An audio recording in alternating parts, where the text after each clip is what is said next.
অবশেষে হাসতে পেরেছে বাংলাদেশ।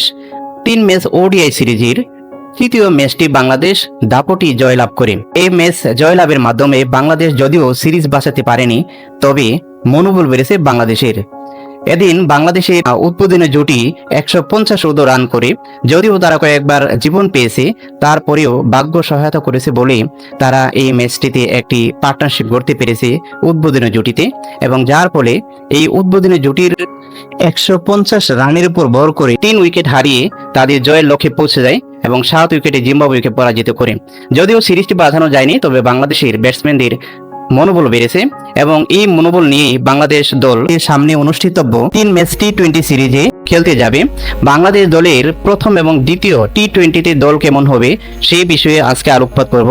তবে আলোচনা যাওয়ার আগে আমার অনুরোধ, যারা এখনো আমার চ্যানেলটি সাবস্ক্রাইব করেননি, দয়া করে সাবস্ক্রাইব করুন এবং পাশেই থাকুন।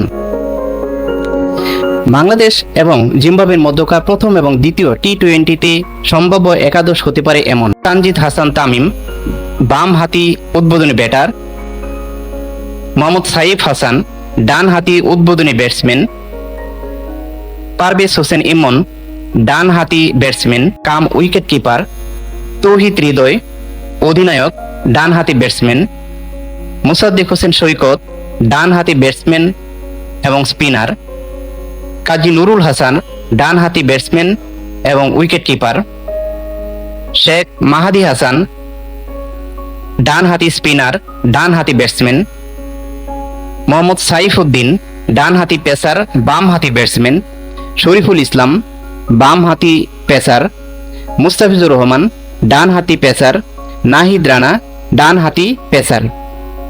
সামগ্রিকভাবে বাংলাদেশ দল এমন: এই দলে 6 জন ব্যাটসম্যান, 2 জন স্পিনার কাম ব্যাটসম্যান, 1 জন পেসার কাম ব্যাটসম্যান এবং 4 জন ফাস্ট বোলার রাখা হয়েছে। আপনার মতে বাংলাদেশ দলে বেস্ট 11 কেমন হতে পারে? কমেন্টসে জানান।